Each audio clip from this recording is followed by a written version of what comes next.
প্ৰথমতে মই টংলা প্ৰেছ ক্লাবৰ সকলো বিষয়ববীয়া বন্ধুসকলক আন্তৰিক ধন্যবাদ আৰু কৃতজ্ঞতা জনাইছোঁ। তেওঁলোকে আজি এই অনুষ্ঠানক মাতি মনৰ ভাৱখিনি প্ৰকাশ কৰিবৰ কাৰণে এটা সুযোগ দিলে, তাৰ কাৰণে সকলোকে আন্তৰিক ধন্যবাদ জ্ঞাপন কৰিছোঁ। দ্বিতীয়তে আমাৰ যিটো কুৱেশ্যন ইতিমধ্যে সাংবাদিক বন্ধু দিগন্ত শৰ্মাই এৰেঞ্জ কৰিছে, মই ভাবোঁ এইবাৰ যিটো নিৰ্বাচন 2020 চনৰ আহি থকা 7 তাৰিখে হ'বলগীয়া যি নিৰ্বাচন, এইটো ৰাম আৰু ৰাৱণৰ যুদ্ধ হ'ব। কাৰণ দেশখনত বৰ্তমান ৰাৱণৰ ৰাজত্ব চলিছে। গতিকে ৰাৱণৰ ৰাজত্বৰ বিৰুদ্ধেহে আমি BTCত ৰাইজে আমি ভোটাধিকাৰ সাব্যস্ত কৰিম। বিশেষভাৱে অসমৰ super CM doctor Himanta Biswa শৰ্মাৰ BTCত আগমনৰ লগে লগে BTC অঞ্চলৰ ৰাইজে অনুভৱ কৰিছে যে এইবাৰৰ যুদ্ধটো ৰাৱণৰ বিৰুদ্ধেহে যুদ্ধ। গতিকে মই যোৱা সময়ছোৱাত শান্তিপূৰ্ণ পৰিৱেশত BTCত নিৰ্বাচন অনুষ্ঠিত হৈছিল আৰু এইবাৰো আমি আশা কৰিছিলোঁ, কিন্তু বিজেপিয়ে যি ধৰণৰ পৰিৱেশ এটা সৃষ্টি কৰিব বিচাৰিছে, যিকোনো পৰিস্থিতিত BTCত সাম্প্ৰদায়িক সংঘৰ্ষ হ'ব পাৰে। কাৰণ এইটো হিমন্ত বিশ্ব শৰ্মাৰ গোটেই এক্টিভিটিছটোত ইতিমধ্যে প্ৰতিফলন ঘটিছে। গতিকে তাৰ কাৰণে মনত এটা শংকা আছে, সন্দেহ আছে যে BTC অঞ্চলৰ ৰাইজ শান্তিপ্ৰিয় ৰাইজ, আমি শান্তিৰ পৰিৱেশ পাম নে নাপাম। যোৱা 2015 চনতো আপচুৱে নিৰ্বাচন খেলিছিল, তেওঁলোকৰ নাম আছিল PCDR, কিন্তু মূলতঃ আপচু। আৰু এইবাৰো যদিও PCDR মূলতঃ আপচুৰ কাৰ্যালয়ৰ পৰা যিহেতু পৰিচালিত হোৱা ৰাজনৈতিক দল UPPL গুৰুত্ব প্ৰদান কৰা নাছিল, যাৰ কাৰণে এই অঞ্চলৰ ৰাইজে হাতত বন্দুক লৈছিল, আন্দোলন কৰিছিল। আৰু আন্দোলনৰ ৰিজাল্ট হিচাপে BEC হৈছিল, BTC হৈছিল, এতিয়া BTR হ'ল। একমাত্ৰ তেনেকুৱা চতুৰ ৰাজনীতিবিদবিলাকৰ কাৰণেই এই আন্দোলনবিলাক ইয়াত সূত্ৰপাত হৈছিল। কাৰণ এই অঞ্চলৰ ৰাইজে উন্নয়ন বিচাৰে। গতিকে মই ভাবোঁ BTC চুক্তিৰ পিছত হাগ্ৰামা মহিলাৰ নেতৃত্বত যেতিয়া চৰকাৰ গঠন কৰা হ'ল আৰু এই অঞ্চলত আজিৰ দিনটোত যোগাযোগৰ ক্ষেত্ৰত যথেষ্টখিনি উন্নয়ন হৈছে, আজি শিক্ষাৰ ক্ষেত্ৰত যথেষ্ট উন্নয়ন হৈছে, আমাৰ অঞ্চলত পানী যোগান আঁচনি বিভিন্ন ঠাইত হৈছে, এনেধৰণৰ অঞ্চলত উন্নয়নমূলক আঁচনি আমাৰ অঞ্চলত আহিছে। আৰু যদিও ইয়াত যথেষ্ট উন্নয়ন হৈছে, এতিয়াও আমাৰ বহুত কাম কৰিবলগীয়া আছে। বিশেষভাৱে গাঁৱলীয়া যিবিলাক যোগাযোগ ব্যৱস্থা বা আমাৰ কৃষকসকলক আৰু এনকাৰেজ কৰা বা আমাৰ ইৰিগেশ্যন ছেক্টৰতো যথেষ্ট কাম কৰিবলগীয়া আছে। তেনেধৰণৰ আধৰুৱা কামবিলাক সম্পন্ন কৰাৰ ক্ষেত্ৰত নিশ্চয় সমস্যাবাহী ভোটাৰে মোক সুযোগ দিব। নাই, মইতো তেখেতৰ প্ৰতি উত্তৰত এটাই কথাই ক'ম যে মই নিজকে যথেষ্ট গৌৰৱ অনুভৱ কৰিছোঁ যে হিমন্ত বিশ্ব শৰ্মা ডাঙৰীয়াই কালাইগাঁৱত বিজেপিৰ সভাত জগদীশ চৰকাৰে চুপুৰি দিয়া বুলি কোৱা কথাষাৰত অসমৰ সৰ্ববৃহৎ জাতীয় সংগঠন অসম ছাত্ৰ সন্থা বা যুৱ ছাত্ৰ পৰিষদ, তেনেধৰণৰ সংগঠনৰ নেতাসকল যদি জগদীশ চৰকাৰৰ কথাত পৰিচালিত হয়, মই গৌৰৱ অনুভৱ কৰিম। তেতিয়াহ'লে তাৰমানে বিশেষভাৱে দুৰ্নীতিৰ ক্ষেত্ৰত যদি পোৱা যায়, আজি 6 মাহ 7 মাহ খুলি গ'ল BTCত ৰাজ্যপালৰ শাসন চলিছে। আৰু ৰাজ্যপালৰ শাসন দিয়া অৱস্থাত বহুতো UPPLৰ নেতাই RTA মাৰা, কেছ দিয়া, ইনকুৱাৰী বিচৰা, আৰু ইয়াৰ ওপৰত ইতিমধ্যে গভৰ্ণৰ ডাঙৰীয়াই বহুতো ডিপাৰ্টমেণ্টত, মোৰ ডিপাৰ্টমেণ্টত ইনকুৱাৰী হৈছে, বিভিন্ন ধৰণৰ ইনকুৱাৰীবিলাক কৰিছে।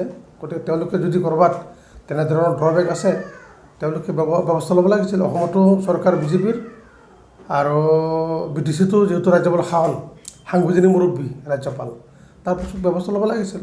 কিন্তু হয়, মই স্বীকাৰ কৰোঁ যে আমাৰ গ্ৰাছৰুট লেভেলত, বিশেষভাৱে গ্ৰাম অঞ্চলত আমাৰ কিছুমান কাম কাজৰ ক্ষেত্ৰত কিছু বেমেজালি হৈছে।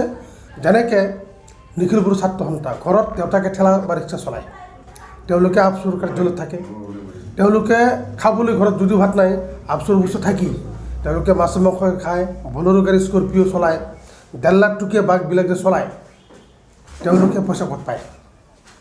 তেওঁলোকে এই গ্ৰামাঞ্চলৰ উন্নয়নৰ ক্ষেত্ৰত যিবিলাক আঁচনি আহে, 5%, 10% পাৰ্চেণ্টেজ উঠাই তেওঁলোকে যিবিলাক পইচা তেওঁলোকে খায়, আৰু তেওঁলোকৰ মুখতেই দুৰ্নীতিৰ কথাটো শুবা নাপায়। মই আপোনালোকৰ চেনেলৰ মাধ্যমেদি আপচুক প্ৰত্যাহ্বান জনাইছোঁ।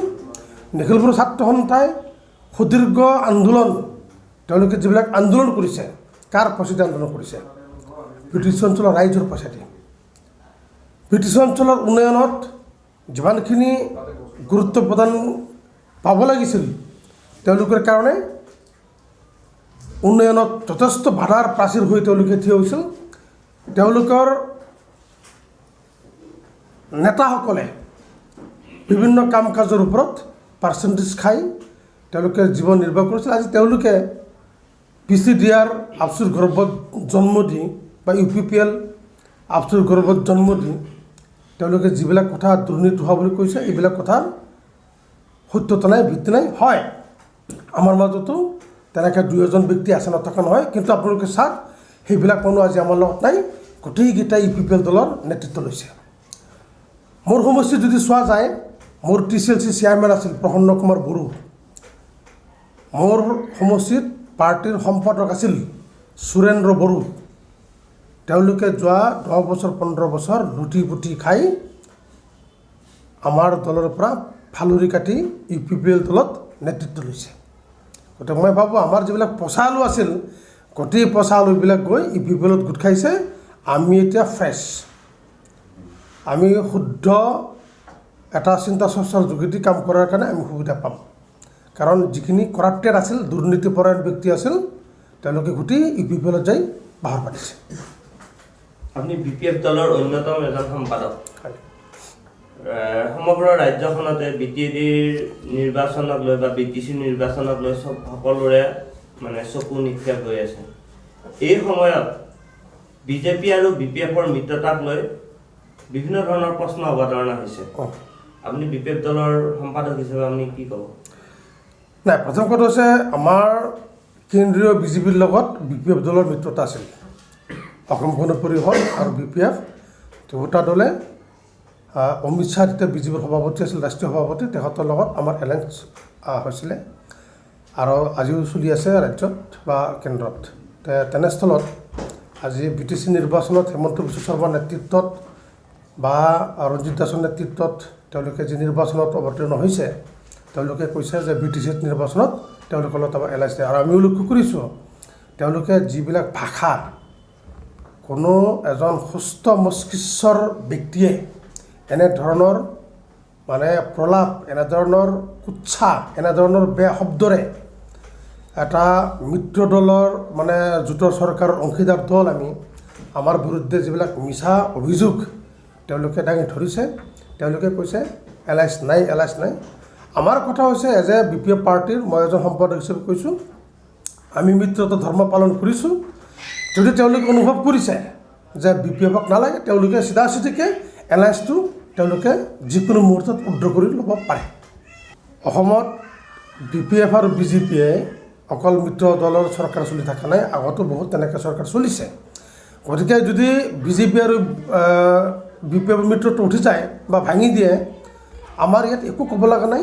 আৰু মই নাভাবোঁ যে ইয়াক লৈ আমি শংকিত, আমাৰ মনত সন্দেহ হয়। তেওঁলোকে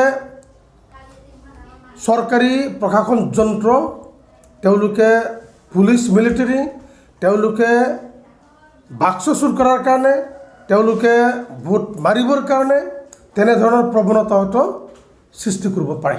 কিন্তু আমি BPF দলৰ নেতাকৰ্মীসকলে আমি মানসিকভাৱে প্ৰস্তুত হৈ আছোঁ। আৰু মই ভাবোঁ যে আমাৰ যিবিলাক সভা সমিতি হৈছে আমি সমষ্টিকেন্দ্ৰিকভাৱে সভা পাতিছোঁ আৰু আমাৰ সভাবিলাকত যিবিলাক ৰাইজ গোট খাইছে, আমাৰ যিখিনি মানে ভেটি, নিশ্চিতভাৱে BPF দলৰ ৰিজাল্ট ভাল হ'ব। BPFে BTCত আকৌ চৰকাৰ গঠন কৰিব, আমি BJPক ভয় কৰা নাই। মই অকল মন্ত্ৰীবাৰী বুলি নহয়, মই আমাৰ BTC অঞ্চলৰ ৰাইজলৈ এটাই অনুৰোধ জনাম যে BTC নিৰ্বাচনৰ প্ৰাক মুহূৰ্তত আমি সকলোৱে শান্তি সম্প্ৰীতিৰে আহিথকা নিৰ্বাচনত আমি নিৰ্বাচন আয়োগক সহযোগ কৰিব লাগে। সকলো ভোটাৰ ৰাইজে ওলাই আহিব লাগে, নিজৰ নিজৰ ভোটাধিকাৰ সাব্যস্ত কৰিব লাগে আৰু আমাৰ যিটো অধিকাৰ, সেই অধিকাৰ সাব্যস্ত কৰাৰ স্বাৰ্থত আমাৰ অঞ্চলত শান্তি সম্প্ৰীতি অক্ষুণ্ণ ৰখা, এই অঞ্চল আহি থকা সময়ত আৰু উন্নয়নৰ পিনে আগুৱাই যোৱা, তাৰ স্বাৰ্থত সকলো ভোটাৰ ৰাইজে BPF দলৰ প্ৰাৰ্থীসকলক, অকল মোকেই নহয় আমাৰ অন্যান্য প্ৰাৰ্থীসকলকো যে তেওঁলোকে ভোটাধিকাৰ সাব্যস্ত কৰি চৰকাৰ গঠন কৰাৰ কাৰণে সুযোগ দিয়ে। কাৰণ সেইকাৰণেই আমাক BPF দলক চৰকাৰ গঠন কৰাৰ ক্ষেত্ৰত সহায় কৰিব লাগে। কাৰণ BJP দলে যে সাম্প্ৰদায়িক ৰাজনীতি ইতিমধ্যে আৰম্ভ কৰিছে, আমাৰ দীৰ্ঘদিনীয়া সম্পৰ্ক এই অঞ্চলত বসবাস কৰা হিন্দু মুছলমান, অসমীয়া বঙালী, বড়ো বঙালী, বড়ো অসমীয়া এনেধৰণৰ যিটো আমাৰ পৰিৱেশ, এই পৰিৱেশ বিনষ্ট কৰাৰ কাৰণে তেওঁলোকে একদম ষড়যন্ত্ৰ ৰচনা কৰিছে। নহ'লে তেওঁলোকৰ যিখিনি বক্তব্য প্ৰত্যাহ্বানমূলক, উচতনিমূলক, নিৰ্দিষ্ট জাতিক টাৰ্গেট কৰি তেওঁলোকে যি ধৰণৰ বক্তব্য আগবঢ়াইছে, যিকোনো পৰিৱেশত ইয়াত সাম্প্ৰদায়িক সংঘৰ্ষ হ'ব পাৰে, তাত কোনো ধৰণৰ নুই কৰিব নোৱাৰি। গতিকে মই সেইকাৰণে সকলোৱে যে শান্তি সম্প্ৰীতি অক্ষুণ্ণ ৰাখে, ইয়াত হিন্দু মুছলমানৰ কথা নাই। আমি সকলোৱে ব্ৰিটিছ অঞ্চলৰ বাসিন্দা, আমাৰ মাজত শান্তি সম্প্ৰীতি অক্ষুণ্ণ থাকিব লাগে আৰু সকলোৱে গৈ একদম মুকলি মন লৈ নিজৰ নিজৰ ভোটাধিকাৰ সাব্যস্ত কৰিব লাগে।